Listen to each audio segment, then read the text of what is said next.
हम कहानी पार्क की सैर कार्यक्रम में सभी का स्वागत करते हैं और इस कार्यक्रम में इस बार कहानी लेकर के आ रही हैं उषा छाबड़ा जी, जो नई दिल्ली से हैं और खुद एक अच्छी कहानीकार हैं और स्टोरी टेलर भी हैं। और इस तरह से वो अपनी क्रिएटिव राइटिंग का कोर्स भी लेती हैं ऑनलाइन।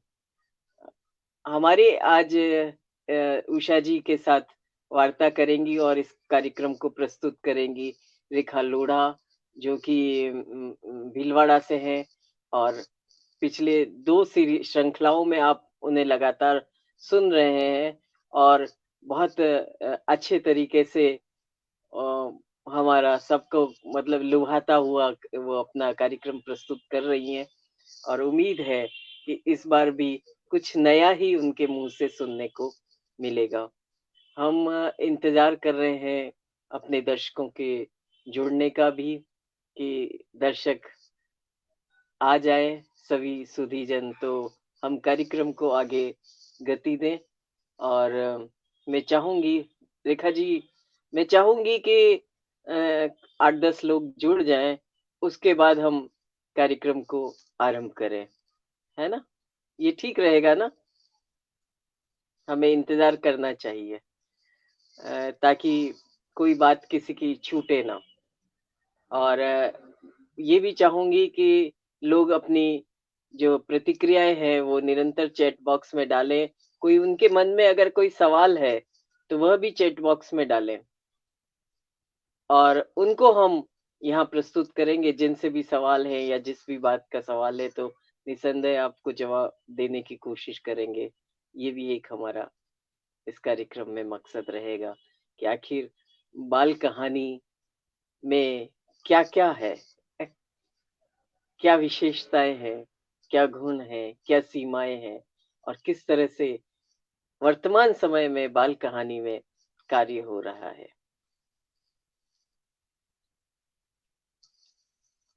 पिछली 2 श्रृंखला थीं। पहली श्रृंखला जो हमने शुरुआत करी थी, वो संगीता सेठी को लेकर के शुरुआत करी थी और उन्होंने एक बढ़िया मज़ेदार बाल कहानी सुनाई थी और उस कहानी सुनाने में उन्होंने प्रॉप को काम लिया था। दूसरी श्रृंखला में डॉक्टर शील कौशिक ने अपनी कहानी सुनाई थी, धूप का जादू। और वो कहानी उन्होंने अपनी पोती लावण्या के साथ सुनाई थी और बहुत रोचक तरीके से उसका प्रस्तुतिकरण भी रहा। तो बाल कहानियों में बच्चे होने चाहिए, बच्चों का इन्वॉल्वमेंट होना चाहिए, ये भी एक कॉन्सेप्ट है। तो कहीं कहानीकार के कौशल का भी एक कॉन्सेप्ट है कि वो किस तरह से हाव-भाव के साथ, वाणी के उतार-चढ़ाव के साथ वो अपनी कहानी को प्रस्तुत करे कि वो बच्चों के लिए एक समा बाँध दे। तो कहानी कथन यानी वाचन नहीं, कथन की थीम लेकर के ही हम कहानी पार्क की सैर में आए हैं और आपको इसका आनंद आएगा। तो लीजिए, मैं रेखा जी से कहूँगी कि कुछ लाइव साथी हमारे साथ जुड़ चुके हैं। चूँकि चैट बॉक्स में कोई चैट आ नहीं रही है, इसलिए मैं बता नहीं पा रही हूँ कि कौन लोग जुड़े हैं। तो रेखा जी, हम कार्यक्रम को आगे गति देते हैं ताकि हम सुचारू रूप से सुनियोजित तरीके से हम कार्यक्रम को उसी गति से चला सकें। धन्यवाद दीदी। हेलो, गुड इवनिंग, केम छो, कसा काय, सत श्री अकाल। मैं आपकी दोस्त, इस कार्यक्रम की होस्ट रेखा लोढ़ा स्मिथ, माँ वाणी को वंदन करते हुए बच्चों और बड़ों सबके पसंदीदा कार्यक्रम कहानी पार्क की सैर में हृदय से स्वागत, अभिनंदन करती हूँ। आपकी उपस्थिति हमारी ऊर्जा है और आपकी प्रतिक्रिया हमारा आईना। कार्यक्रम की अधिष्ठात्री आदरणीय डॉक्टर विमला भंडारी जी और आज की हमारी अतिथि जानी मानी स्टोरी टेलर उषा छाबड़ा जी व उपस्थित सभी सुधीजनों को प्रणाम करती हूँ। तो लीजिए, आज के कार्यक्रम का आरंभ हम आप सबकी चहेती संस्था सलीला संस्था सलूबर के परिचय की कड़ी से प्रकाशन की गतिविधि पर चर्चा करते हुए करते हैं। सलीला एक बहुआयामी संस्था है। यह साहित्य व बाल चेतना के विभिन्न पहलुओं को मद्देनजर रखते हुए अपनी गतिविधियों से समाज व साहित्य को समृद्ध करने में निरंतर संलग्न है। मित्रों, जब लिपि का आविष्कार नहीं हुआ था, तब भी साहित्य था। कहावतों व लोक कथाओं के रूप में सुनकर, याद रखकर अगली पीढ़ी को मौखिक रूप में हस्तांतरित किया जाता था। बाद में इन्हें लिखित रूप में संभाल कर रखा जाने लगा। कागज से पहले भोजपत्रों पर और बाद में कागज पर हस्तलिखित रूप में सहेजा गया। पर छापाखाने के आविष्कार के बाद यह मुद्रित पुस्तकों के रूप में हमारे समक्ष आया और आज तकनीकी के उच्चतम विकास के दौर में डेटा किस तरह सहेजा जाता है, हम सब भली भांति जानते हैं। साहित्य हो या किसी और प्रकार की सामग्री, उसको भविष्य में उपयोग हेतु संभाल कर रखना अति आवश्यक है। इसी आवश्यकता को ध्यान में रखते हुए सलीला ने भी प्रकाशन को महत्व दिया व सलीला द्वारा प्रकाशित ग्रंथों ने साहित्य को समृद्ध करने में अपनी महत्वपूर्ण भूमिका निभाई। प्रारंभ में प्रकाशन के क्रम में सलील प्रवाह का प्रकाशन एक स्मारिका के रूप में किया गया, जिसका उद्देश्य कार्यक्रम की स्मृतियों को सहेजने के अतिरिक्त विज्ञापनों द्वारा संस्था के लिए आर्थिक सहयोग प्राप्त करना भी था। पर कालांतर में यह स्मारिका किसी बाल साहित्य पर केंद्रित एक विशेषांक के रूप में आप अपनी उपस्थिति दर्ज कराने लगी। इस श्रृंखला में सुधा जौहरी जी, चांद मोहम्मद गोसी जी, सावित्री चौधरी जी, संगीता सेठी जी, मुरलीधर वैष्णव जी, प्रबोध गोविल जी पर केंद्रित विशेषांकों का प्रकाशन संपन्न हो चुका है। इसके अतिरिक्त संस्था द्वारा आयोजित प्रतियोगिताओं में जैसे कहानी, यात्रा वृतांत, पत्र लेखन, एकांकी आदि प्रतियोगिताओं में विजेता रचनाओं के साथ साथ अन्य श्रेष्ठ रचनाओं को सम्मिलित करते हुए हमारे समय की श्रेष्ठ बाल कहानियां, देख लो जग सारा, पत्र तुम्हारे लिए व श्रेष्ठ बाल एकांकी संचयन आदि संग्रहों का प्रकाशन उल्लेखनीय व महनीय गतिविधि है जो अनवरत जारी है। इसके अतिरिक्त अन्य परिकल्पनाओं पर भी विचार विमर्श जारी है जो आने वाले समय में हमारे समक्ष उजागर होगा। आज वैश्विक विपत्ति के दौर में जब भौतिक कार्यक्रम करना कठिन हो गया, तो विमला जी ने वर्चुअल कार्यक्रम करना आरंभ किया। उसी कड़ी में कहानी पार्क की सैर कार्यक्रम भी रिकॉर्डिंग के रूप में हमारे लिए संग्रहित किया जा रहा है, जिसे भविष्य में भी सुनकर इसका आनंद और लाभ उठाया जा सकेगा। आज इस कार्यक्रम की तीसरी कड़ी है और मैं विमला जी से पूछना चाहती हूं कि पिछली दो कड़ियों पर आपको बालकों की, बाल साहित्यकारों की और अन्य श्रोताओं की किस तरह की प्रतिक्रियाएं देखने को मिली? क्या कार्यक्रम की बेहतरी के लिए किसी बालक ने या बाल साहित्यकार ने कोई सुझाव भी दिए हो तो आप उसे भी साझा करिए। आदरणीय विमला दीदी।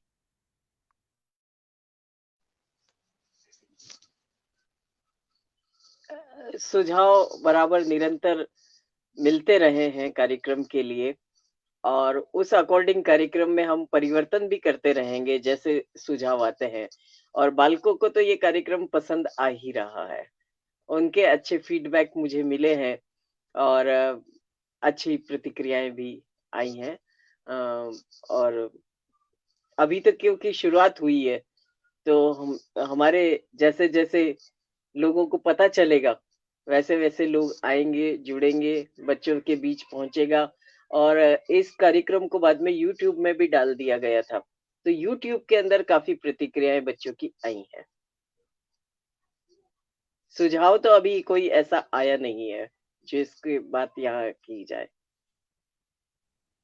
जी दीदी, चलिए, अच्छी प्रतिक्रियाएं आ रही है तो हमारा भी उत्साहवर्धन हो रहा है और हम इस कार्यक्रम को और अच्छे से अच्छे प्रस्तुत करने की कोशिश करेंगे। सभी सुनने वालों से ये अनुरोध भी है कि वे चाहें तो अपनी कोई भी सुझाव, कोई भी प्रश्न, कोई भी प्रतिक्रिया यहाँ पर टाइप करके भेजे तो उसे विमला दीदी हम सबके समक्ष रखेंगी। आज हमारे बीच जानी मानी स्टोरी टेलर, जिनकी कहानियां सुनने के लिए लोग लालायित रहते हैं, उनके यूट्यूब चैनल को खंगालते रहते हैं कि आज कोई नई वीडियो आई हो तो सुनी जाए। ऐसी उषा जी छाबड़ा हमारे बीच उपस्थित हैं। बहुत बड़ी बड़ी हस्तियों के बहुत छोटे छोटे से परिचय होते हैं। उषा जी ने इतना छोटा सा अपना परिचय भेजा है, लेकिन उस परिचय में उनकी सारी गतिविधियां, उनका सारा उनका व्यक्तित्व और कृतित्व हमें उजागर हो जाएगा। तो उन्होंने जो भेजा है मैं आपके समक्ष हूबहू वैसे के वैसे ही पढ़ रही हूँ। उषा जी ने भारत के प्रतिष्ठित दिल्ली पब्लिक स्कूल रोहिणी में 24 साल तक हिंदी विषय में अध्यापन कार्य किया। इन्होंने हिंदी भाषा के शिक्षण की कई चुनौतियों का बारीकी से अवलोकन किया एवं हिंदी को सुगम और आकर्षक बनाने के उद्देश्य से बच्चों, अध्यापिकाओं एवं अभिभावकों के लिए पूरे भारत में रचनात्मक रचनात्मक लेखन, कहानी वाचन आदि पर कई कार्यशालाएं ली। इन्होंने कई ऑनलाइन सत्र भी आयोजित किए हैं। इन्होंने कक्षा 8वीं तक के बच्चों के लिए पाठ्य पुस्तकों की 3 श्रृंखलाएं लिखी। इनकी एक पिक्चर बुक डुम डुम की कुर्सी को चिल्ड्रन बुक ट्रस्ट की ओर से द्वितीय पुरस्कार प्राप्त हुआ। इन्होंने बच्चों के लिए ताक धीना दिन नामक गीतों की पुस्तक लिखी। इन गीतों का हाल ही में वीडियो रूपांतरण किया गया है। हिंदी के जिन विषयों में अभिभावक और बच्चे कठिनाई महसूस करते हैं, उन विषयों को उषा जी सरल बनाकर उनका वीडियो अपने YouTube चैनल पर डालती हैं। इस चैनल में व्याकरण, कविता पाठ एवं कहानियों का समावेश है। वे कहानीकार भी हैं और बच्चों को कहानियां सुनाना उन्हें बेहद पसंद है। वे देश के कई प्रतिष्ठित संस्थानों जैसे कि राष्ट्रीय संग्रहालय, बाल भवन, दिल्ली हाट एवं कई उत्सवों में कई हजार बच्चों को कहानियां सुना चुकी है। वे कथा वाचन का प्रशिक्षण भी देती हैं। वे रेक्स कर्मवीर अवार्ड से भी सम्मानित की जा चुकी हैं। मैं 4 पंक्तियां उनके लिए पढ़ना चाहूंगी जो जानी मानी गीतकार सीमा अग्रवाल जी की हैं कि कोहरे के भीतर से सूरज खींचा है, कोहरे के भीतर से सूरज खींचा है, बादल को उसने मौसम भर भींचा है। कि कोहरे के भीतर से सूरज खींचा है, बादल को उसने मौसम भर सींचा है। नाजुक सी उस बेल सरीखी लड़की ने, नाजुक सी उस बेल सरीखी लड़की ने पत्थर तोड़ा जब बाहों में भींचा है, पत्थर तोड़ा जब बाहों में भींचा है, पत्थर तोड़ा। और हम उषा जी से उनके बारे में कुछ जानना चाहेंगे। मैं छोटे छोटे 2-3 प्रश्नों का एक समुच्चय, एक समूह पहले प्रश्न में रख रही हूँ। छोटे छोटे 2-3 प्रश्न हैं। आपने कब जाना कि आप में कहानी कहने की एक विशिष्ट कला है? आपने कहानी कहने को ही क्यों चुना? कहानी कहने की विशिष्ट शैली आपने डेवलप की या ये नैसर्गिक ही आप में थी? आदरणीय उषा छाबड़ा जी।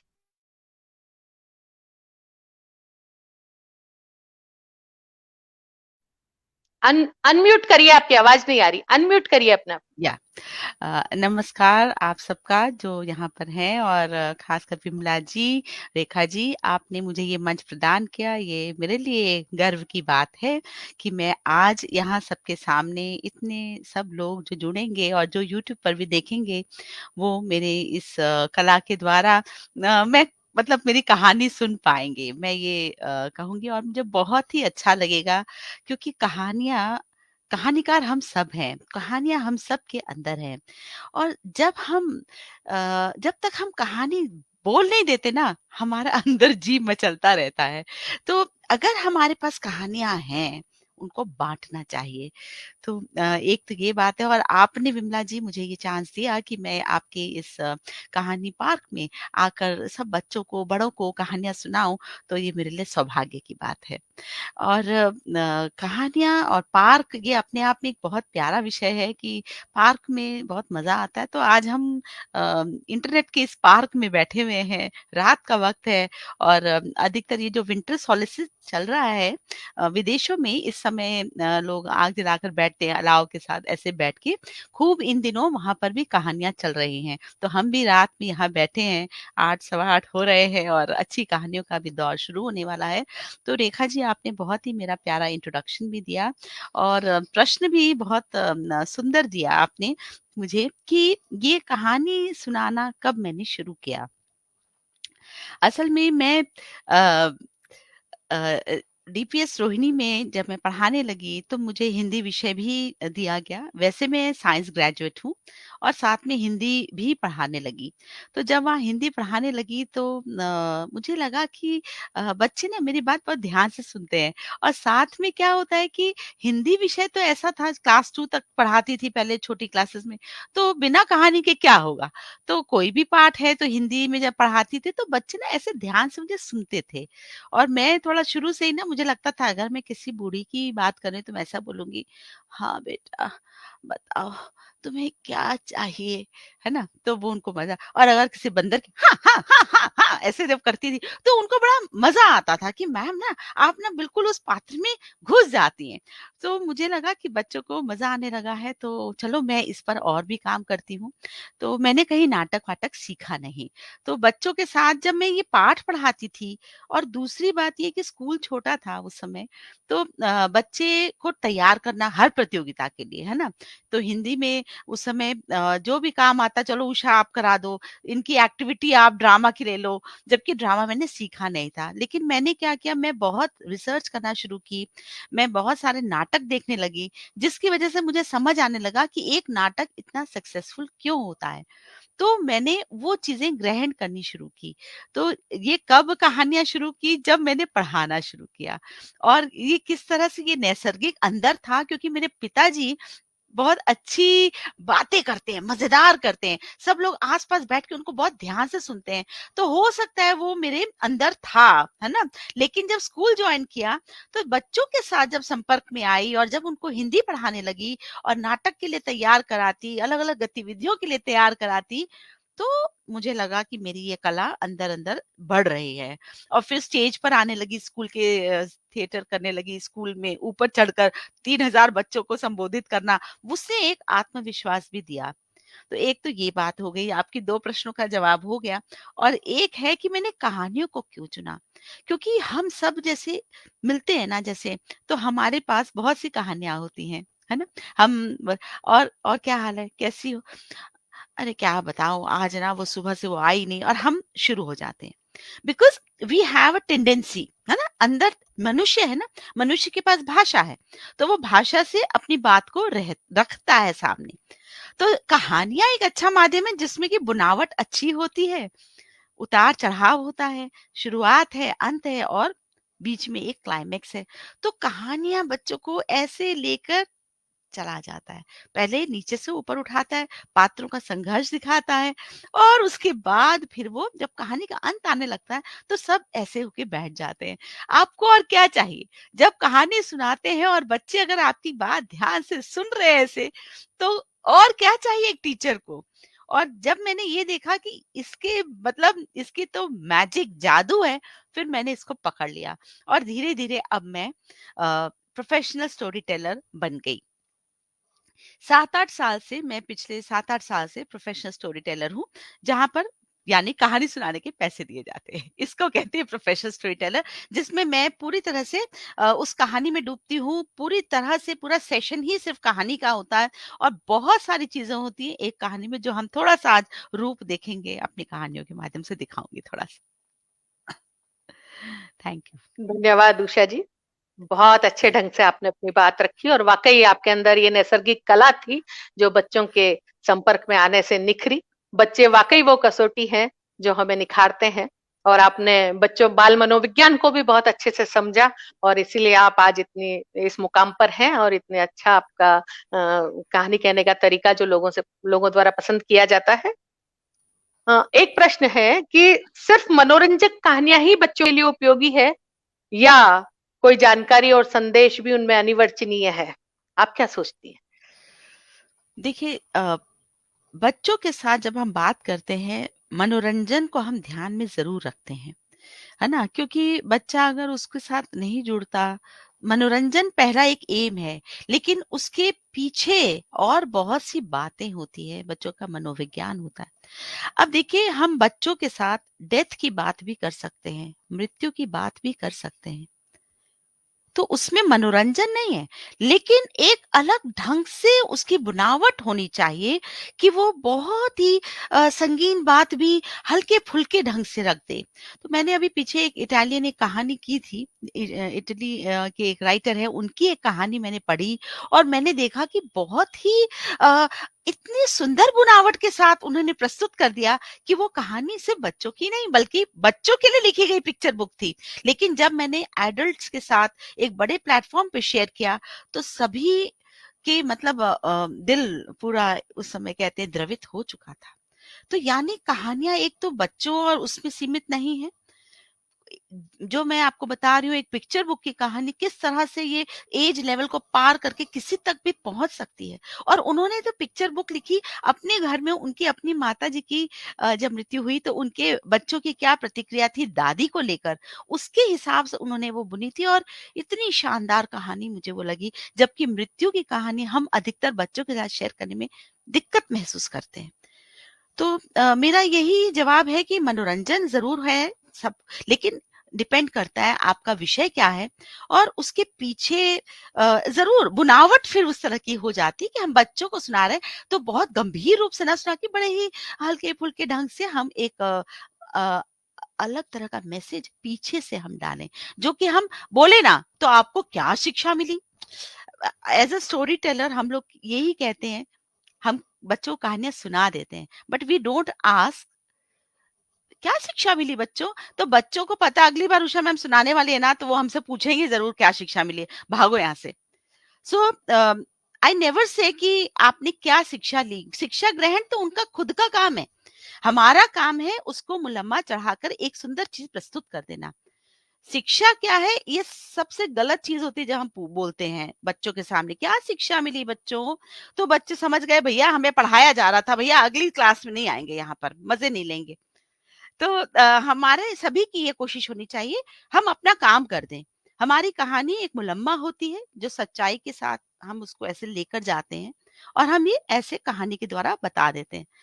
अपने आप जैसे कि हमारी मम्मी क्या करती थी, जब हम सब्जियाँ नहीं खाते थे बचपन में, घिए की, तोरी की, सब पीस देना और उसके बाद क्या करना उसको पराठे के अंदर आप सभी करते हैं, हम सभी करते हैं और उसके बाद बड़ा सुंदर सा बना के दे दिया पराठा और बच्चे मम्मी आज तो खाना बिल्कुल टेस्टी था। और टेस्ट में क्या था उसको नहीं पता कि कल जो उसे घिए की सब्जी के लिए मना किया था, वही चीज़ वहाँ पर आज परोसी गई थी, लेकिन मुलम्मे के अंदर, एक परत के अंदर।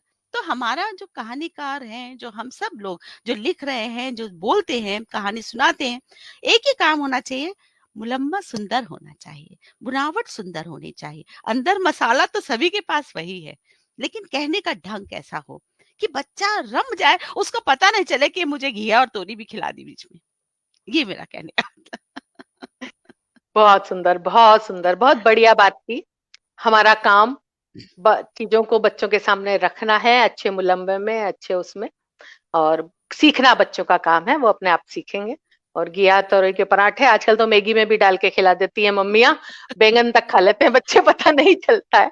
तो बहुत बढ़िया, बहुत सुंदर बात आपने कही। एक नॉट लास्ट बट प्लीज, आज के अंग्रेजी माध्यम में पढ़ने वाले बच्चों के हिसाब से हिंदी ज्ञान को लेकर आप कितनी आशान्वित हैं? आपने हिंदी के लिए बहुत काम किया, मैंने आपकी खूब सारी वीडियोस देखी हैं, ड और ढ को लेके, जी, ढ ढ जी। बिंदी वाला ढ और ई की मात्रा को लेकर। तो आप क्या सोचती हैं, कितनी आशान्वित हैं आपके आज के बच्चे, हिंदी कितना समझ पा रहे हैं और हिंदी में क्या कुछ कर पा रहे हैं? ये एक बहुत बड़ी चुनौती है, क्योंकि विमला जी से भी मैं बात कर चुकी हूँ कि इंग्लिश मीडियम में जो बच्चे हैं, वो आठों पीरियड इंग्लिश पढ़ रहे हैं और एक पीरियड वो हिंदी का पढ़ रहे हैं और घर जाके भी उनके पास और भी चीजें हैं पढ़ने के लिए, तो वो इंग्लिश की लैंग्वेज में जितनी भी सब्जेक्ट्स हैं वो पढ़ रहे हैं, मैथ्स पढ़ रहे हैं, साइंस पढ़ रहे हैं, घर पर भी उनको हिंदी पढ़ने के लिए समय नहीं है, क्योंकि वो बाकी चीजों में व्यस्त हैं। दूसरा, स्कूल में इंग्लिश कहने पर जोर है ज्यादा, राइट? कॉन्वर्सेशन भी इंग्लिश में करिए भैया, आप इंग्लिश मीडियम स्कूल में। तो क्या हो रहा है कि बच्चों से हिंदी का जो संपर्क है वो हमारे साथ अगर शिक्षक के साथ समझे तो सिर्फ एक ही पीरियड है। अगर आपने वो 40 मिनट इतने बढ़िया लगा दिए बच्चों के साथ, तो वो पूरे के पूरे मात्रा 100 में 100% वो घर ले जाएगा। अगले दिन ना भी पढ़े तो चलेगा। लेकिन अगर हम वहां पर ढील बरतते हैं कि हम क्लास को प्रश्नोत्तर, शब्दार्थ, वाक्य प्रयोग और ले देकर एक एक्टिविटी जो लिखी गई है लेसन प्लान में वो कराते हैं, तो डेफिनेटली बच्चा हमारे 100 का घर में 20% लेके जा रहा है। तीसरी बात, हमारी जो किताबें हैं हिंदी में जो हम अधिकतर जो पढ़ रहे हैं, उन किताबों से जब वो इंग्लिश की किताबों को कंपेयर करते हैं, आप हमारे स्कूल की लाइब्रेरी में अगर आते हैं तो मैं खुद देखती थी, बच्चे दौड़ के लपकते हैं, बच्चे दौड़कर लपकते हैं उन किताबों को पकड़ने के लिए जो इंग्लिश में बहुत सुंदर उसके कलर होते हैं, बहुत सुंदर उसकी इलस्ट्रेशन होता है और स्टोरीज भी काफी अलग भी दिखाई देती हैं। और हिंदी में क्या हो रहा है कि एनबीटी सीबीटी की किताबें जरूर कलरफुल हैं, अब एकलव्य की भी आ रही है, थोड़ा बड़ा साइज कम ही मिलता है, वही छोटे साइज में वही कलर के नाम पे काली और सफेद रंग की चित्रकारी होती है। ये बच्चे ऑलरेडी हिंदी में स्ट्रगल कर रहे हैं क्योंकि इनको मात्राओं में दिक्कत है, क्योंकि मैंने बताया एक ही पीरियड मिल रहा है, उसमें घर में वो पढ़ नहीं रहे हैं। यानी हमें तो इतना सरल कर देना है उनके लिए वो चीज कि वो और पिक्चर इतनी सुंदर हो जाए उसकी कि वो तुरंत ही जाके किताब उठा लें, पर ऐसा नहीं हो पाता, यहाँ पर गैप आ रहा है। तो इस वजह से बच्चे हिंदी की किताबें जो आप स्टोरी बुक्स है वो भी उनको इतनी लुभावनी नहीं लगती। कहानियां भी कई बार मैंने देखा कि एक जैसी कहानी कई बार दिखाई देती है तो बच्चे कहते हैं मैम कुछ नया, चंपक ले लीजिए, नंदन ले लीजिए, कुछ ऐसे हैं जिसमें मतलब लगातार उनको वो खुद कहते हैं मैम हमें एक जैसी स्टोरीज लगती हैं, उसमें चैलेंज नहीं है। अब आज आप हैरी पॉटर की बात जब करते हैं, सारी दुनिया हैरी पॉटर का नाम गा रही है, पर हिंदी में हमारे पास क्या है? ऐसा कौन सा फिक्शनल कैरेक्टर हमने डेवलप किया? तो क्या है कि क्विज भी अगर होती है तो उनके पास पूछने को बहुत से हैं, क्योंकि उनके पास हार्डी बॉय सीरीज है, फेमस 5 सीरीज है। हमारे पास तो ऐसा नहीं है कि हम उन पर क्विजेस बना सकते हैं स्कूल में कि या तो हम बोले महाभारत रामायण मैं मानती हूँ है, लेकिन उसके अलावा हमने फिक्शनल डेवलप कहाँ किया? हमने ऐसा कौन हीरो सुपर हीरो डेवलप किया कि आज बच्चे स्कूलों में उसके प्रश्न उत्तर कर पाए? हैरी पॉटर के साथ सिर्फ मैजिक नहीं है, उसके अंदर बहुत सी चीजों को इंटरवीवन किया गया है। ऐसे हम कहाँ, और ना ही हमारा बाजारीकरण हिंदी में इतना अच्छा है कि हम हर क्लास हर स्कूल में और इंटरनेशनल लेवल पर हम उसको उसका बखान कर रहे हैं। कहाँ? पॉकेट्स में है। आज किसी लेखक की छपती है बात, कहीं कोई किताब, तो क्या लगता है कि यहीं पर रह गई। और कहाँ? ये 4 स्टेट्स हिंदी के, उसमें भी एक स्टेट का दूसरे स्टेट में मुझे नहीं दिखती ज्यादा। मार्केटिंग की बहुत ज्यादा जरूरत है हिंदी किताबों की, और खासकर पब्लिशर्स के लिए कि वो अच्छी किताबें छापें, अच्छी पिक्चर्स।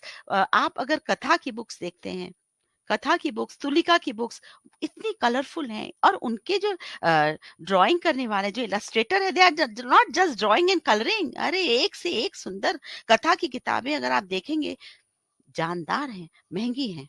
अब हिंदी में पाठक बोलते हैं अरे 50 रुपए किताब ले लिया बस बहुत हो गया, महंगी के लिए कम जाते, ये भी लगता है।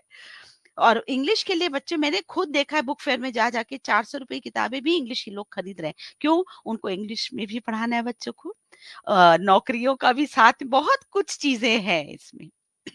बहुत चीजें हैं, इसका हम कभी और भी कर सकते हैं बातचीत इस बारे में कि हिंदी की कहानियां और अच्छे सुदृढ़ हों, उसको प्रेजेंटेशन, पब्लिशर का जो प्रॉब्लम है कि भाई 4 स्टेट्स में ही भेजनी है तो हम इतना खर्च नहीं कर पा रहे इलस्ट्रेटर पर, लोग नहीं खरीदते, ये सब बहुत सारी चीजें हैं जो कि हिंदी को थोड़ा पीछे खींचती है।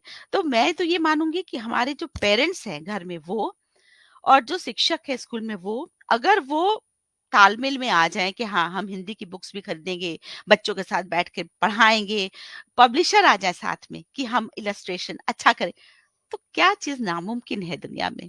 एक पत्थर तो उछाल कर देखो यार, वो कहते हैं ना आकाश में छेद करने बहुत के लिए।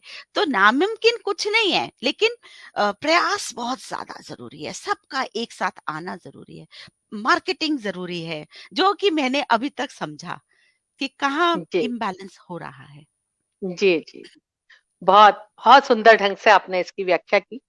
कहानियों को सरल और आकर्षक बनाना है, पुस्तकें आकर्षक बनानी, इसके अलावा कई स्तरों पर हमें काम करना है। और आज जो जो साहित्यकार आपकी बात सुन रहे हैं, निश्चित रूप से वो अपने कहानियों में और अपनी किताबों में उसको उतारेंगे। जो प्रकाशक सुन रहे हैं वो भी किताबों को सुंदर करेंगे, और हम उम्मीद रखते हैं कि आने वाला समय हिंदी का होगा। हमारे बच्चे हिंदी से भागेंगे नहीं, हिंदी से जुड़ेंगे। और ऐसा ही काम आप कर रही हैं, ईश्वर करे आप ऐसी हमेशा करती रहें, बच्चों को जोड़ती रहें, हिंदी सिखाती रहें। बाल साहित्य बहुत ही महत्वपूर्ण है, ये हम सब जानते हैं, और इसीलिए हम ये कार्य कर रहे हैं। हमारे जितने बड़े बड़े साहित्यकार हुए हैं, उन्होंने बाल साहित्य पे बहुत काम किया है। हालांकि वो बहुत उजागर नहीं हुआ है, लेकिन बड़े बड़े कवियों ने भी बच्चों के लिए कविताएं लिखी है, क्योंकि हर हर व्यक्ति अंदर से बच्चा तो है ही। और जो व्यक्ति प्रकृति ने जैसा बनाया है वैसा ही उसे खुश रहना चाहिए। ऐसी ही लगभग कुछ कहानी आज आपकी भी होने वाली है, जहां तक मैं जानती हूँ। तो उसी से रिलेटेड मैं हरिवंश राय बच्चन की एक छोटी सी कविता आपके समक्ष रखूंगी, और फिर मैं आपको आमंत्रित करूंगी कि आप अपनी कहानी सुनाएं। हरिवंश राय बच्चन की कविता है काला कौआ। कि उजला उजला हंस एक दिन उड़ते उड़ते आया, उजला उजला हंस एक दिन उड़ते उड़ते आया, हंस देखकर काला कौआ मन ही मन शर्माया। लगा सोचने उजला उजला मैं कैसे हो पाऊं, लगा सोचने उजला उजला मैं कैसे हो पाऊं, उजला हो सकता है साबुन से मैं अगर नहाऊं, उजला हो सकता हूं साबुन से मैं अगर नहाऊं। यही सोचता मेरे घर पर आया काला कागा, यही सोचता मेरे घर पर आया काला कागा, और गुसलखाने से मेरा साबुन लेकर भागा। फिर जाकर गढ़ही पर उसने साबुन खूब लगाया, खूब नहाया मगर न अपना कालापन धो पाया। मिटा न उसका कालापन तो मन ही मन पछताया।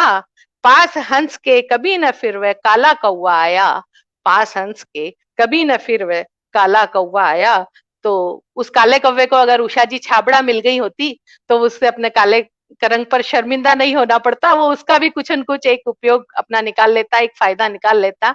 ऐसी ही एक ड्रैगन की कहानी शायद आज आप सुनाने जा रही हैं। मैं बहुत ही सम्मान के साथ आपको आमंत्रित करती हूँ, आप आए और अपनी कहानी से हमारे बच्चों को, और हमारे बड़े जिनके मंदिर के बच्चे बहुत लालायत है आपकी कहानी सुनने को, उन्हें सबको लाभान्वित करें, उन्हें आनंद दें, उनका मनोरंजन करें। आदरणीय उषा जी छाबड़ा।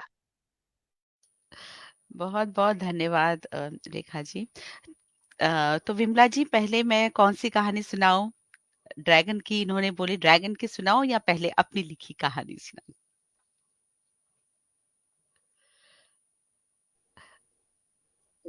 मैं तो यही कहूंगी पहले आप अपनी लिखी हिंदी की बाल अच्छा, कहानी सुनाए, जिसको ठीक है। पुरस्कार मिला हुआ है, और चिल्ड्रन बुक ट्रस्ट ने इसको पुरस्कार भी दिया है और इसको प्रकाशित भी किया है। जी। मैं नहीं मेरा ये सोचना है कि ऐसा नहीं कि हम मात्रा में बहुत ज्यादा कहानी लिखें। हम्म, मेरा क्वांटिटी की तरफ नहीं, क्वालिटी की तरफ ज्यादा ध्यान है कि जब आप बहुत बेहतर कहानी लिखते हैं, चाहे कम ही लिखें, किंतु बेहतर होनी चाहिए। और आप जो हिंदी की जिस कहानी को पुरस्कार मिला है, वो बहुत एक बेहतर कहानी है, और जिसका नाम है शायद डुगडुगी की कुर्सी। डुम डुम की कुर्सी। डुम डुम की कुर्सी, बिल्कुल। ये है आप दिखा डुम रही डुम है की पुस्तक, कुर्सी। डुम डुम की कुर्सी। बिल्कुल, तो मैं तो इस यही चाहूंगी कि आप इसी कहानी को आप सुनाइए। हाँ, अभी सुनाती हूँ इसी कहानी को।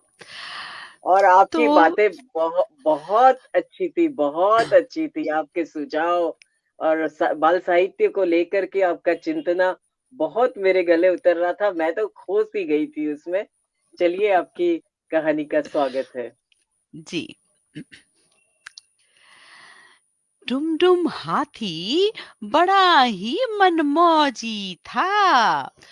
वो कुछ भी कर सकता था। शहर के बच्चों की तरह उसे टोपी पहनना पसंद था, और कभी-कभी काला चश्मा भी। और शहर के बच्चों की तरह वो ब्रश भी करता था, पर कैसे जंगल में दातुन लेकर, है ना। तो एक बार उसने देखा कि शहर के बच्चे तो भाई ऐसा करते हैं कि कुर्सी पर बैठते हैं, तो मुझे भी कुर्सी चाहिए। मैं क्या करूं, मुझे भी तो कुर्सी चाहिए। मैं बढ़ई के पास जाता हूँ और उससे कहता हूँ मेरे लिए कुर्सी बना दे। अब जब बढ़ई ने उसकी बात सुनी तो उसने कहा, अरे अरे, कुर्सी टूट जाएगी तुम्हारे भार से। मैं कुछ नहीं जानता, शहर के बच्चे कुर्सी पर बैठते, मुझे भी कुर्सी पर बैठना है। बढ़ई ने कहा, ठीक है भैया, मैं तुम्हारे लिए कुर्सी बना देता हूँ। और उसने कुर्सी बना दी, सुंदर रंग बिरंगी प्यारी कुर्सी, इतनी शानदार कुर्सी। आहा। और जब डुमडुम ने देखा ऐसी प्यारी कुर्सी को, डुमडुम तो बहुत ही खुश हो गया और बहुत ही शानदार ढंग से बैठ गया। बैठा और आ, आ, आ, मेरी कमर, क्या हो गया? आ, कुर्सी तो टूट गई मेरी। आए, कमर तो गई। कोई देख न ले मुझे, मैं कुर्सी पे बैठा, मेरी कुर्सी टूट गई। अरे राम, भागो भागो। तभी उसका जो दोस्त था, काला कौवा काव काव काव ऊपर बैठा देख रहा था।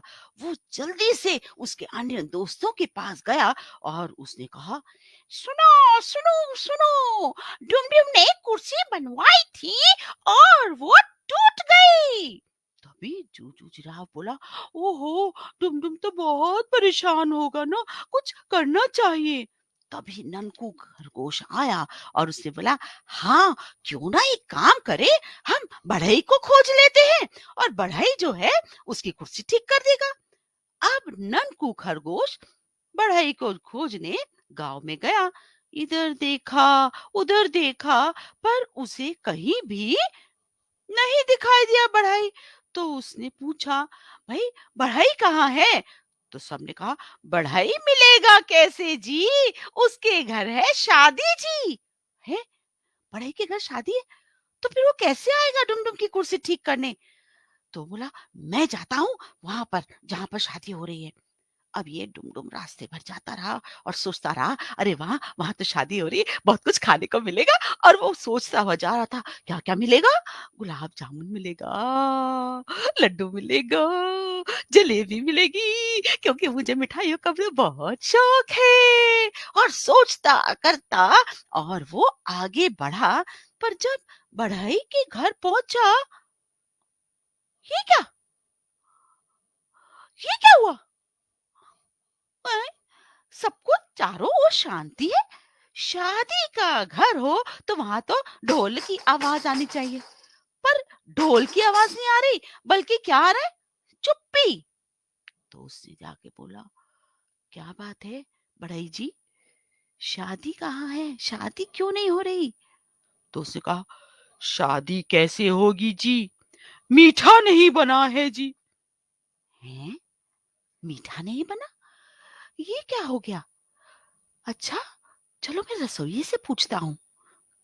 तो उसने बोला, क्या बात है, मिठाई क्यों नहीं बनी? शादी और बिना मिठाई के ये कैसे हो सकता ना, तभी तो सब चुप है। आप जल्दी से मिठाई बनाओ ना। मैं कैसे मिठाई बनाऊं, मीठा कैसे बनेगा जी, चीनी नहीं है घर में जी। आई, ये क्या हो गया, घर की चीनी गई कहाँ? समझ ही नहीं आ रहा ये तो। हैं, चीनी गायब हो गई। तभी उसने देखा नीचे जमीन पर बहुत सारी काली काली चींटियां एक तरफ से दूसरी तरफ जा रही हैं और सबने चीनी का एक एक दाना लिया हुआ है। चीनी लेकर ये कहाँ जा रही हैं? तो ये क्या चक्कर है भाई, सोचा उसने, घर में चीनी कैसे होगी, चींटियां ले गई चीनी जी। अब उसने जाकर चींटियों से पूछा, भाई क्या बात है, तुम ये कहाँ लेके चली जा रही हो? शादी नहीं हो पा रही है। अरे भाई, तुमको पता नहीं है क्या? उसने उसको बोला, क्या पता नहीं है मुझे? अरे जाड़ा आ रहा है, हम छोटी छोटी चींटियां जाड़े में अपनी चीजों को संभाल के रखती हैं, और चींटियों के लिए चीनी तो सबसे फेवरेट मन पसंदीदा चीज होती है। इसलिए हम एक एक दाना संभाल कर ले जा रहे हैं, ताकि सर्दियों भर हम आराम से उनको खाते रहे, और जब गर्मियां आएंगी तो हम आराम से जिंदा ही निकलेंगे वापस, नहीं तो हम तो भूखों मर जाएं। इससे हम चीनी लेके जा रहे हैं। अब क्या होगा? चींटियां चीनी ले गई तो शादी कैसे होगी? ये नहीं हो सकता, समझ नहीं आ रहा मैं क्या करूं। Fuck, fuck, fuck, fuck, fuck, fuck, करके वापस दौड़ता।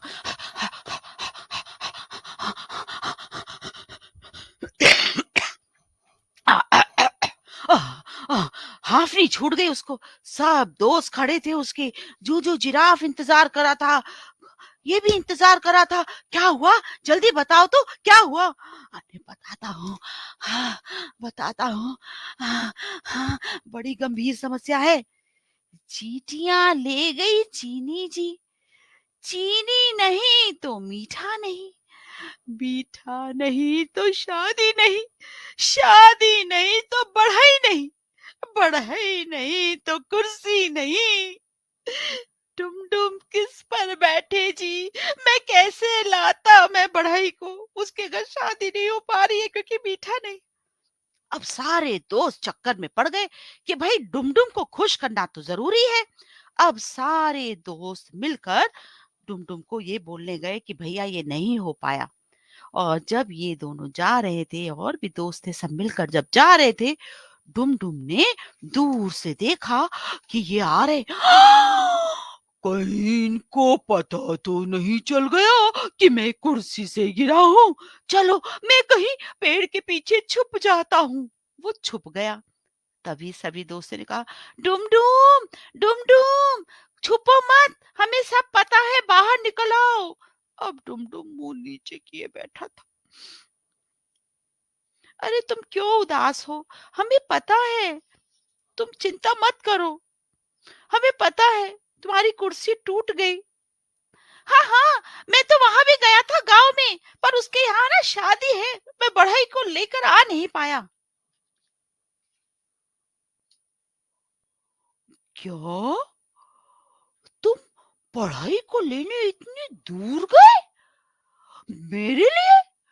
मैं तो इसलिए छुप रहा था कि मुझे लग रहा था तुम लोग मेरा मजाक उड़ाओगे, लेकिन तुम तो इतने अच्छे निकले। तुम तो मेरे लिए इतनी दूर तक गए पढ़ाई को लेने के लिए। अरे कोई बात नहीं, अगर मुझे कुर्सी नहीं मिली, पर मुझे आज इतना अच्छा लग रहा है। ये मेरे सारे दोस्त मुझे मिल गए। ये मेरा प्यारा दोस्त मुझे मिल गया। ये मुझे मिल गया।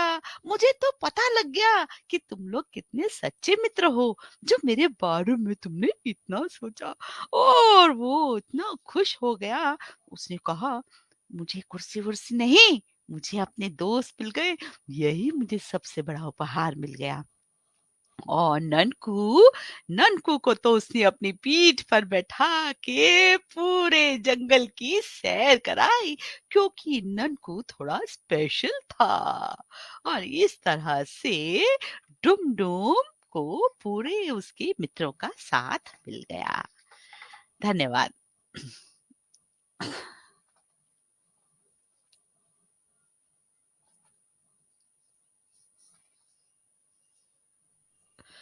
जी बहुत सुंदर।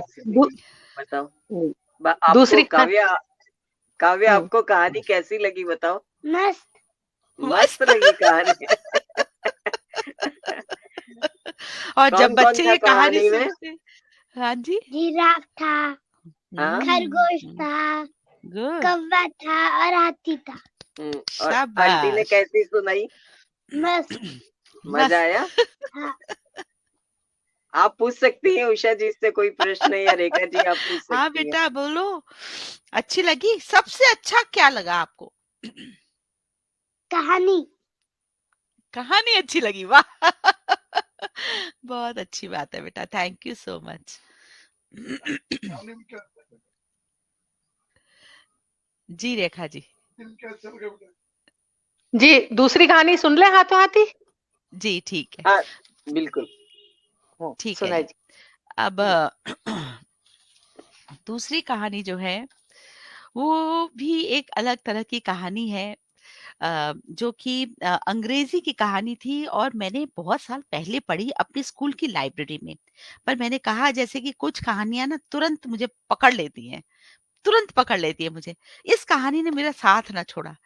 आज भी जहां जाती हूँ वहां ये जरूर मैं सुनाती हूँ, और लोग एकदम, जब बड़े हों या छोटे, मैंने कहा कि ये कोई आपका वो नहीं होता कि ये बच्चों के लिए बड़ों के लिए। आप अभी सुनेंगे आपको लगेगा कि ये हम सबके लिए उतनी ही जरूरी है कहानी। तो चलिए सुनते हैं।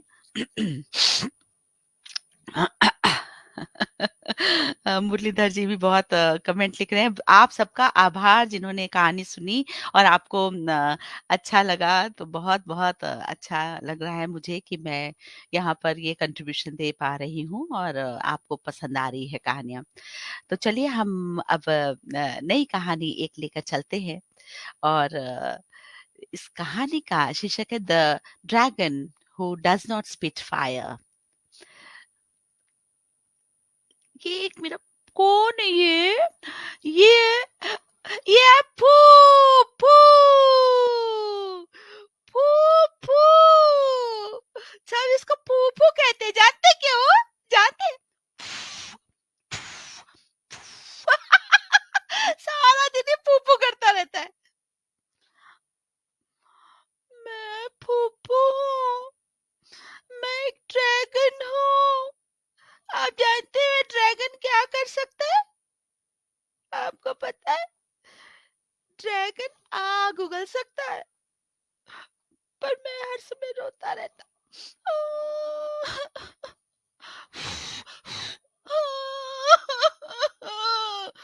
जानते हैं क्या? सब मुझे कहते हैं कि मैं ड्रैगन नहीं हूँ, मैं ड्रैगन नहीं हूँ, क्योंकि मैं आग नहीं उगल सकता। मेरे मुंह में आग ही नहीं है। मैं क्या करूं?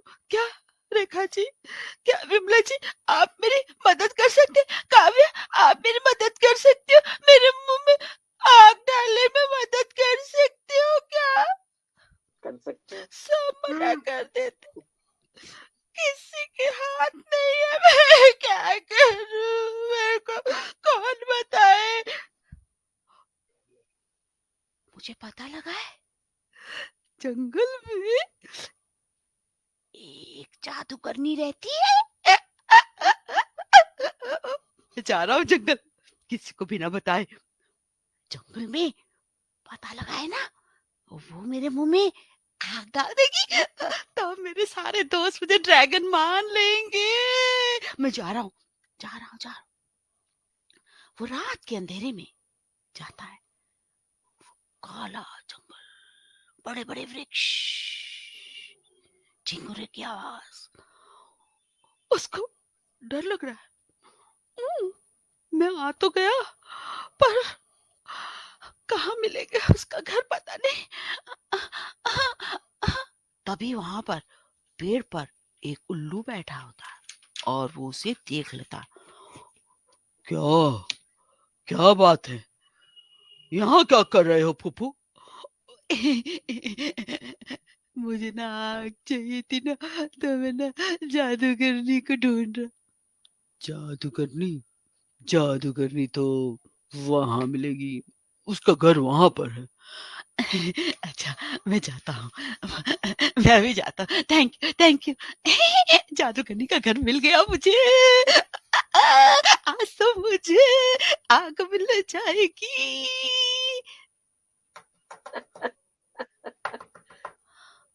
कौन है? कौन है? मैं पुप्पू हूँ। पापा, ऊपर आ जाओ। ऊपर बुलाया मुझे,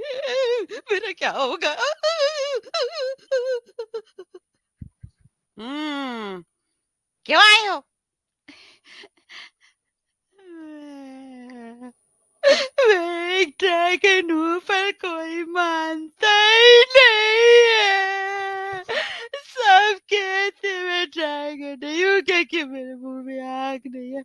मैं आपसे आग मांग, प्लीज मेरे मुंह में आग डाल दो। रो मत, जाके अंदर सो जाओ, कल सुबह आना, मिल जाएगी। आग मिल जाएगी, आग मिल जाएगी। मुझे कहती है सो जाओ। क्या मुझे नींद आएगी क्या? आज रात तो नहीं सो सकूंगा मैं। ताली सुबह बजा कब होगी? दिखनी सुबह कब चाहिए। होगी? सुबह कब होगी? और उसके बाद सुबह जब होती है फटाफट तैयार होके, मैं आ गया। मुझे आग मिल जाएगी ना आज? हाँ हाँ बैठ जाओ।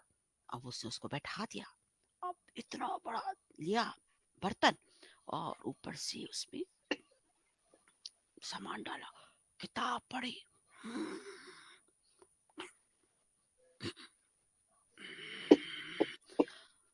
आब्राकाडाब्रा छू, और मंत्र पढ़ के पी ले बेटा पी ले। कैसा लग रहा है? बहुत अच्छा लग रहा है, पी ले। फूक मार, सब मेरे साथ फूक मार सकते हैं।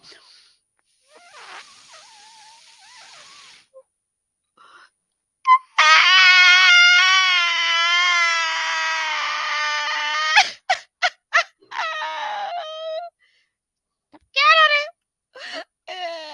मैंने आपको कहा था ना मेरे मुंह में आग डाल दो, आपने क्या दिया मुझे? ये क्या निकल आई मेरे मुंह से? तितलियां निकल आई। अब तो मैं कभी ड्रैगन नहीं बन सकता। अरे रोता क्यों हूँ, कल सुबह फिर आना। अब वो चला जाता है अंदर। आज की रात कैसे निकलेगी? अब मुझे समझ आने लग गई है मैं ड्रैगन नहीं बन सकता। मेरा क्या होगा मुझे नहीं पता। बड़ी मुश्किल से बाहर देखता है, फिर सुबह हो, मैं आ गया। आग मिल जाएगी ना आज? हाँ हाँ चिंता मत करो, बैठो। उसको बैठा दिया। देख रही अब दोबारा से बर्तन लिया, सामान डाला। आज दूसरा मंत्र पढ़ूंगी और उसके बाद पढ़ लिया और उसके अगड़ा अगड़ा अगड़ा अगड़ा। चलो पी लो। कैसा लग रहा है? अच्छा लग रहा है, पी लो पी लो। फूक मारो, सब मिलके फूक मारेंगे मेरे साथ।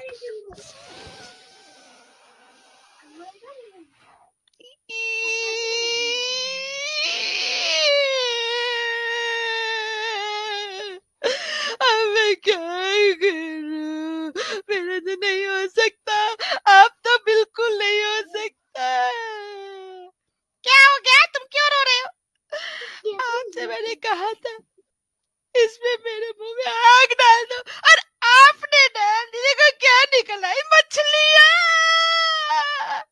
मुझे नहीं, मुझे आग चाहिए, आग। अरे अरे रोते क्यों? कल सुबह फिर आना। कैसी जादू करनी है, इसको आता कुछ नहीं है। सारा दिन यही बोलती रहती है कल आना कल आना। मेरी हालत खस्ता हो रही है, इसको कुछ पता ही नहीं लग रहा। मुझे आग चाहिए। सुबह चल देखता हूँ, क्या पता आज ही मिल जाए। कोशिश तो करनी रहनी चाहिए ना। आगे आग मिल जाएगी ना? हाँ हाँ चिंता मत करो, बैठो। बर्तन लिया, इतना कुछ डाला मिलाया और दूसरा जादू आज तो कुछ बढ़िया जादू होएगा। अगड़म बगड़म चिकड़म बूम, अगड़म बगड़म चिकड़म चू। और उसके बाद पी ले बेटा पी ले। कैसा लग रहा है? अच्छा लग रहा है। आग निकलेगी ना? हाँ हाँ हाँ पूरा पीला पीला। फूक मारेंगे।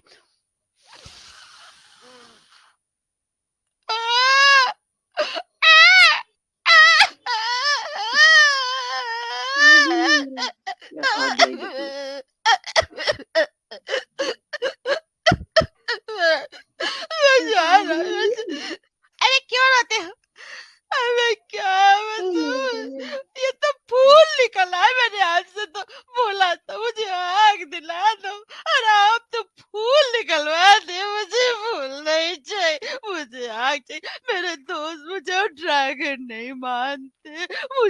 के जैसा बनना है।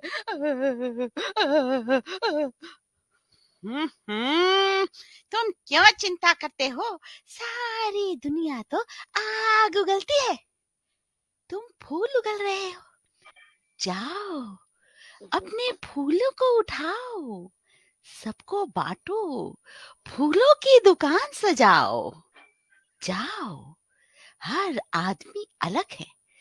वो वो वो ये कहानी जितने लोग देख रहे हैं सब अलग है। जाओ, अपने फूलों को उठाओ, सबको फूल दो, देखो क्या होता है। सब मुझे मानेंगे ना?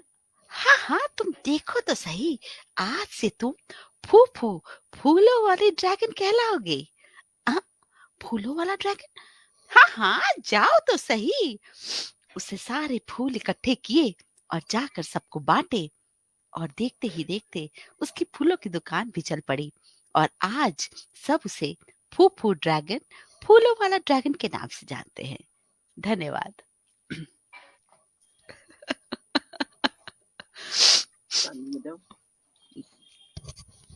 अब आप बोलिए, कुछ बोलना है कहानी पर? कहानी कैसी लगी? तो देखती ही चली जा रही थी। समझ नहीं आ रहा था कि क्या हो क्या रहा है उसके। बोलिए काव्या। अच्छी लगी। ओह, अच्छी लगी। ड्रैगन अच्छा लगा? ड्रैगन अच्छा लगा, ओके ओके। तो रेखा जी, यहाँ पर आपने दो कहानियां देखी, जो एक मैंने लिखी थी और एक ये वाली। अब जो मैंने लिखी है, खैर अपनी कहानी, अपना प्यारा तो सभी को पसंद है, लेकिन इसके भी कुछ आयाम थे जो मैंने थोड़ा सा अलग करने की कोशिश की थी, अगर जो देख रहे हैं वो समझे होंगे। एक तो इसमें एक कविता थी जिसको मैंने तोड़ के उल्टा चलाया था, अगर आपने गौर किया होगा कि एक कविता जो लास्ट में वो कहता है, वो एक्चुअली बिगिनिंग में जो कर रहा है उसका उल्टा चल रही है। एक तो कविता का जादू था इसमें, जिसको बच्चे पसंद करते हैं, जो राइम रिदम में है। दूसरा ये कि इसमें हमने फ्रेंडशिप दिखाई है, और वो मोटापे से डर रहा है बच्चा, क्योंकि हाथी, और साथ में जो दोस्त है उसके, वो भी वहां पर जाते हैं जब, तो जैसे मोटे को ये लगता है कि सब मजाक उड़ाएंगे, जिसकी वजह से वो सामने नहीं आता। और फिर ये जो है लास्ट में भी वो ये नहीं है कि तुम्हें मिल जाएगी चीज। अधिकतर हम स्टोरीज में क्या करते हैं, दिलवा देते हैं चीज, भाई बढ़ई आ गया साथ में और उसे कर दिया। पर यहाँ पर हमने उस चीज को हटा दिया कि every time it's not possible that we get the things for you. तो यहाँ पर फ्रेंड्स मिलकर नाकामयाबी भी अपनी दिखाते हैं, लेकिन उसी में उनकी कामयाबी है कि उसको मित्र मिल गए। तो एक तो मुझे लगता है ये एक टर्निंग अच्छी लगी लोगों को। और जो इसकी बात है, विमला जी, मैं चाहूंगी आप ही बताएं इसमें आपको क्या खास है, फिर मैं अपना बताऊंगी। इस कहानी की तो शान ही अलग लगती है मुझे, पता नहीं क्यों। क्या आपको लगा ये बच्चों की कहानी है? ड्रैगन आग उगलता है, ये उसका एक नेचुरल फिनोमिना है कि वो आग उगलेगा। किंतु जहाँ नेचुरल फिनोमिना को चेंज किया है, एक कल्पना की है कि वो फूल उगले, और फूल ऐसी उपयोगी चीज है जिससे वह किसी का नुकसान ना करके सबको खुशियां बांटे। तो इस कहानी का मेन थीम यही है कि चाहे आपको प्रकृति ने कैसा भी बनाया, कितना भी बुरा, कितना भी बदमिजाज, या कितनी भी ऐब दे करके आपको भेजा है, किंतु अगर आप उसको अपनी में गुणों का विकास करें और अपनी खासियत से उसको मतलब लोगों के काम ले, तो वही आप अच्छे भी बन सकते हैं। मैं जो सोचती हूँ, ये टर्न ऑफ था इस कहानी का, संदेश भी था। और धीरे धीरे बच्चों को बात समझ आ जाएगी कि वाकई में कि अच्छा होना भी बहुत अच्छा होता है। रेखा जी, आपके क्या विचार है इसके लिए? मैं तो जो दोनों बातें कहना चाहती थी, आप दोनों ने ही कह दी। पहली वाली कहानी में कि वाकई उसको कुर्सी नहीं मिली, लेकिन दोस्तों का साथ मिला और वो ज्यादा जरूरी था, वो बात आपने कही दी। और ये जो मैंने अपनी कविता भी शुरू में मैं ढूंढ के लाई थी, ये कविता इस तरह की किसी कोई बाल साहित्यकार की मिले कि कौवा अगर काला भी है तो कोई बात नहीं, उसको भी, उसकी भी अपनी उपयोगिता है। तो यही आप संदेश आपकी कहानी कहती है। और यहाँ पर मैं एक आपकी चीज जोड़ूंगी यहाँ एक चीज जी जोड़ूंगी कि यहाँ पर जो कहानी में ना वो उसको जो दोस्त है मित्र है ना बहुत कहते हैं कि तुम हम जैसे नहीं हो।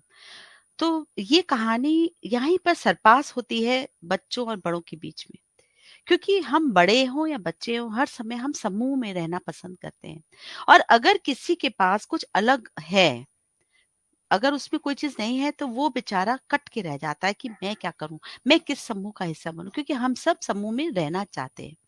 लेकिन हम एक और बात जाने कि हम सब में एक स्पेशल गुण होता है। तो यहाँ पर अगर हम वो स्पेशल गुण को भी हम समझें अपना और उसको पॉलिश कर ले, तो हम अनूठे ही सही, अलग ही सही। और कहीं भी आप देखेंगे, अगर विमला जी हैं, रेखा जी हैं या मैं हूं या जितने भी देखने वाले हैं, हर सब में हर एक व्यक्ति में अपना एक गुण है। वो गुण ही उसकी विशेषता है। तो हम ये ना कहें कि ये नहीं मैं बन पा रही, मैं ये नहीं कर पा रही, मैं ये नहीं कर पा रही, बल्कि जो हम कर पा रहे हैं वो हमारा स्पेशलिटी है। तो ये जब बड़े देखते हैं वो भी उतना ही जुड़ा हुआ है इस कहानी से, महसूस करते जुड़ा हुआ, और उतना ही बच्चे भी। बच्चों के लिए कई बार ये मनोरंजक कह सकते हैं इसको, लेकिन बड़े इसको एक अलग स्तर पर ले लेते हैं और वो बिना कहे ये बात पीछे जा रहे, जो हम कहते हैं ना, हम शिक्षा नहीं बोलते, अलग अलग बच्चों से पूछ लेते हैं आपको क्या अच्छा लगा, आपको क्या अच्छा लगा, कि मैम उसको मतलब अच्छा लग रहा है कि now he is able to even breathe out fire, no problem, no not able to breathe out fire, no problem, it's okay, we have different capabilities, we can work on that. तो ये चीज जो है बच्चे खुद बोलते हैं, तो नो शिक्षा हियर। बिट्टू के दोनों पापा, कहानियां। बिट्टू के पापा, सुना ना आपने, रोज लड़ते रहते हो बिट्टू से कि रोज 8 बजते ही मोबाइल लेकर बैठ जाता है, पता नहीं कौन सा कहानी पार्क कार्यक्रम सुनता रहता है। देखा ना आपने, कितनी अच्छी कहानियां सुनाई। हाँ, सही कह रही हो तुम। वाकई ना, ये कार्यक्रम तो लाजवाब है। बहुत बढ़िया बढ़िया कहानियां इस पर सुनाई जा रही। हाँ, यही तो मैं कहती हूँ, हमेशा आप है ना बच्चे की सुनते ही नहीं हो, बस अपनी अपनी लगाते रहते हो। देखो कितनी अच्छी अच्छी बातें सिखाई है ना। रोज बिट्टू को कहते हो तू ये नहीं कर सकता, तू वो नहीं कर सकता। देखा ना आपने, ड्रैगन आग नहीं उगल सकता था तो क्या हुआ, फूल उगल रहा है ना, लोगों को खुशियां बांट रहा है ना। हाँ, ये बात तो तुम बिल्कुल सही कहती हो। अब है ना, बिट्टू को ही नहीं, हम भी रोज ये कार्यक्रम देखेंगे, रोज सुनेंगे, और जो भी नई नई बातें सीखने की मिलेगी बच्चों के, बिट्टू के लिए ही नहीं, हमारे लिए भी वो जरूरी है, उससे हम भी अपने आप में परिवर्तन ला सकते हैं। हाँ, ये बात सही कही है आपने। अब हम रोज ये कार्यक्रम कहानी पार्क की सैर सुनेंगे। बहुत बहुत सुंदर सुंदर कहानियां सुनाई उषा जी आपने। इतने लोग इस कार्यक्रम से जुड़े रहे, विमला दीदी ने इतनी अच्छी अच्छी बातें कही। आप सबका बहुत बहुत आभार, बहुत बहुत धन्यवाद। समय अपनी गति से चल रहा है आप और जो निर्धारित समय उससे एक 3 मिनट ऊपर निकल गया है। जी जी, कहिए, फिर आप भी कुछ कहना चाहते मैं एक प्रश्न कहूंगी, क्योंकि इतने बाल साहित्यकार जुड़े हुए हैं इस हैं। कार्यक्रम जी से। आप उन्हें संदेश दीजिए कि कहानी कैसी होनी चाहिए, हिंदी बाल कहानी कैसी होनी चाहिए। एक संदेश दे, बस इसके साथ ही हम इस कहानी पार्क की सैर को समाप्त कर देंगे। विमला जी, ये एक इतना संदेश बड़ा जरूर प्रश्न है, छोड़िए, ये इतना बड़ा प्रश्न है, लेकिन मतलब छोटा इतने सा बड़े बाल समाधान बता साहित्य दीजिए। बाल साहित्य ऑलरेडी इतने लिख रहे हैं लोग, और इतना कुछ छप चुका है, मैं तो अभी पढ़ी ही नहीं हूँ ज्यादा। लेकिन हर बार मैं बस ऐसा ही कुछ अनोखा, ऐसा ही कुछ अलग ढूंढती हूँ, जहां पर वही सेम बातें ना हो, बल्कि मैं बताऊं तो मैं चाहती हूँ कि कहीं ऐसी भी कहानियां हों जो आज के संदर्भ में हम बात करें। जैसे कि आज कई परिवार में सिंगल मदर हैं, तो क्या हम अपने परिवारों में, हम अपनी कहानियों में क्या उनको इंक्लूड कर रहे हैं? कई बार जैसे कि एक बच्चे का छोटा सा दांत टूट जा रहा है, या उसका बर्थडे है वो नहीं मना पा रहा, ऐसी कुछ लेकिन अनोखा कुछ अलग हम ढूँढते हैं और आज के संदर्भ की भी बातें हैं, जैसे कि मैंने बताया आपको मृत्यु के ऊपर मैंने बहुत खोजा था, तो जाके वो इटली वाली जो मैंने बताई आपको एक कहानी मुझे मिली थी। तो क्या हम बच्चों के लेवल पर इतने साधारण रूप में हम क्या उसे लिख पाएँगे? क्या हम अपनी कहानी में विकलांग की बात कर पाएँगे? लेकिन बहुत ही साधारण रूप से कि हम बताएँ नहीं कि वो विकलांगता की बात हो रही है। अब जैसे ये किताब है भीमराव अंबेडकर के ऊपर है, वह लड़का जिसने पूछा क्यों? इतनी सुंदर तरीके से ये किताब लिखी गई है और इतना ही सुंदर इलस्ट्रेशन, और ये तो बायोग्राफी है तो भी बच्चे बहुत पसंद करते हैं।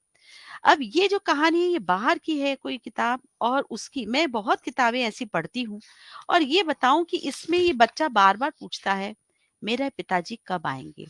हो सकता है इनके पिताजी को जेल हुई है, हो सकता है इनके पिताजी अब नहीं रहे, और बच्चा और माँ बार-बार बोलती है जल्द, बहुत जल्द।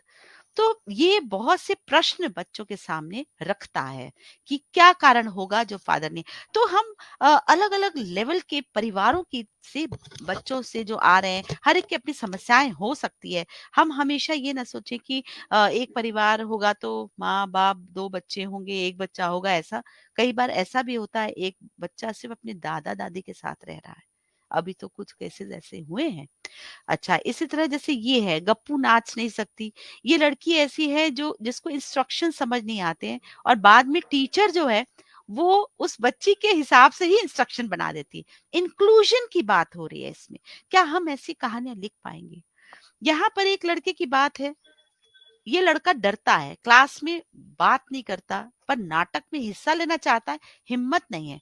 अंत में माँ उसकी आगे आती है और वो उसके अंदर उससे खेलती है घर में, और वो नाटक बखूबी कर रहा है घर में। तो ये जो है, ये बात समझने वाली है कि इसमें ऐसा क्या है जो मैं बोल रही हूँ।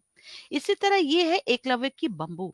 इसमें नाइट ब्लाइंडनेस की बात इतनी बारीकी से की गई है और इतनी सुंदरता से की गई है कि मैं जब ये कहानी सुनाती हूँ, बहुत ही सेंसिबली बच्चे इसको एक्सेप्ट करते हैं। ऐसा नहीं कि नहीं लिखी गई हो, लिखी। अब ये जापान की है ये कहानी, और ये एनबीटी ने छापी है, मोत्ता इनाई दादिम। इतने सुंदर चित्र आप देखिए, ये देखिए ऐसी कहानी किताब हमारे जो ग्रेड 1 2 में अगर बच्चों को इंटरेस्ट आ जाए कि मैं इस तरह की कहानी में क्या, सिर्फ चित्रों से भी पता लग जा रहा है। यहाँ बर्बादी न करने की बात दादी कह रही है, लेकिन इतनी सुंदरता से कह रही है। ये कहानी है जिसमें कि दादाजी जा रहे हैं स्कूल, और बच्चे के मन में क्या-क्या हो रहा है कि आज मेरे दादा स्कूल आ रहे हैं, क्या होगा? पापा या दादा जो भी है, दादा है शायद। और ये बच्ची परेशान है, वो छुप रही है पूरे स्कूल में, हाय कोई देख ना ले। और अंत में क्या है, यहाँ पर बहुत ही इंटरेस्टिंग चीजें हैं इस कहानी में। देखिए अलग तरह की चित्र बना है इसमें, प्रेजेंटेशन अलग है। तो एक तो साइज देखिए, बच्चे की बुक का साइज देखिए, कितनी अच्छी किताबें, कलरफुल बुक का साइज देखिए, कलरफुल है। तो हमारे जो बाल साहित्यकार लिख रहे हैं वो अपने पब्लिशर से कहें कि कलरफुल बुक लगाइए, इलस्ट्रेशन अच्छा लाइए। ऐसा वैसा इलस्ट्रेशन करेंगे तो किताब में जान नहीं आएगी। ये प्रथम की है, इसमें भी देखिए बुक का साइज देखिए। Why can't we do it in Hindi like this? जिस तरह से ये काम हो रहा है देखिए, ये लोक कथा है, मुझे लोक कथाएं भी बहुत पसंद है। तो कहने की बात यही है कि प्रेजेंटेशन भी उतना ही ज़रूरी है, लिखना तो ज़रूरी है ही, अलग विषयों पर लिखना ज़रूरी है, और बच्चों के स्तर पर आकर लिखना ज़रूरी है। और प्रेजेंटेशन, पब्लिशर का बहुत बड़ा रोल है, पाठकों का रोल है कि भई ऐसी किताबें खरीदें, ये भी ज़रूरी है। तो कुल मिला के मेरे पास जो था आज बताने लायक वो यही है कि दुनिया बहुत विशाल है, और ज़रूर बाहर की किताबों को पढ़ें। मैं ये चाहूँगी, क्योंकि मैं बहुत किताबें पढ़ती हूँ, खासकर बाहर वालों की भी, कि ऐसा क्या है कि एक भी कहानी पढ़ती हूँ तो पकड़ कर बैठ जाती हूँ। क्या प्रॉब्लम है उसमें, मुझे नहीं समझ कि मैं क्यों अटकती हूँ? ये ड्रैगन वाली कहानी क्यों मुझे इतनी आकर्षित करती है? क्योंकि उसमें बहुत ही अलग तरह से एक चीज़ को निखारा गया। उसका पेशेंस भी है उसमें, रोज़ वो माँग रहा है, और वो बहुत ज़्यादा इच्छुक है उसको पाने का, आग को पाने का। और ड्रैगन जैसा एक जो चीज़ हम लोग जल्दी हम मैंने अपनी कहानी में भी हाथी, जिराफ ये वो लिए जो साधारण दिखते हैं, पर ड्रैगन जो लिया है उसने कहानी में, एक अलग तरह का एक कैरेक्टर है, तो बच्चों को ड्रैगन बहुत पसंद। तो बच्चों के आसपास के वातावरण की चीजें या उनकी इमेजिनेशन, जैसे dragon we don't know, it never existed, ऐसा कहा जाता है माइथोलॉजिकल में, फिर भी आता है यूरोपियन कल्चर। या तो यहाँ पर हमें समझने की जरूरत है कि बच्चों को हम ऐसी भी चीजें दे सकते हैं। जरूरी नहीं है कि हम वही हाथी घोड़ा और इसी में, जैसे मैं भी उसी में अटकी रही, मैं आपको बता रही हूँ अपनी बात। तो डिफरेंस मैं दिखाना चाहती थी कि कहाँ है। उनके कैरेक्टर्स बहुत ही अच्छे अलग लगते हैं कई बार। ऐसा नहीं मैंने सब कुछ पढ़ लिया हो, ऐसा नहीं है, बहुत पढ़ना बाकी है, इंडियन अपने अच्छे सुन राइटर्स का सकते हैं पढ़ना और बाकी, लेकिन फिर भी मुझे और चाहिए, कुछ और, कुछ नया अच्छा। अच्छा लेखक वही होता है जो जीवन भर अच्छा विद्यार्थी, अच्छा पाठक बना रहता है। और इसीलिए उषा छाबड़ा है कि वो हमेशा नवाचार करती रहती हैं और बाल साहित्य में वाकई नवाचारों की आवश्यकता है। विमला दीदी भी इस मुहिम में पूरे जोशो खरोश के साथ लगी हुई हैं और अब आपका साथ भी हमारी सलीला संस्था को मिलेगा। तो निश्चित रूप से हम सब मिलकर एक कुछ न कुछ नया जरूर करके सबके समक्ष रखेंगे। आने वाला बाल साहित्य का भविष्य बहुत उज्जवल मुझे दिखाई दे रहा है और बहुत बहुत हम आभारी हैं। आपने इतनी इतनी इतनी अच्छी बातें कही, इतनी सुंदर कहानी, और आपकी प्रस्तुति तो खैर बेजोड़ है, कोई मुकाबला ही नहीं है उसका। आज स्टोरी टेलर के नाम पे जिस नाम को उंगलियों पे लिए जाते हैं उनमें से पहले दूसरे चौथे नाम पे उषा छाबड़ा का नाम आता है। तो वाकई हम भाग्यशाली हैं कि हमने आज आपकी कहानी सुनी और आपसे इतनी सुंदर सुंदर बातें जानी। हम फिर आपका सानिध्य हमें मिलता रहेगा। जो लोग भी इससे जुड़े, कई प्रश्न भी आए, लेकिन आज वाकई 2 कहानियां होने की वजह से समय हम इतना नहीं दे पाए कि उन सब प्रश्नों को उठा पाते। निश्चित रूप से अगली बार हम उन प्रश्नों पर चर्चा अवश्य करेंगे और उषा जी फेसबुक पे और यूट्यूब पे देखकर उन प्रश्नों के जवाब भी लिखकर आप तक पहुंचाएंगी, ऐसा मेरा अनुरोध है उनसे। और ये इसी के साथ हम आज इस कार्यक्रम को यहीं विराम देते हैं। अगली बार फिर किसी अगले कहानीकार के साथ उपस्थित होंगे आपके समक्ष कहानी पार्क की सैर में। बहुत बहुत आभार, बहुत बहुत बहुत आभार, बहुत बहुत आभार। धन्यवाद।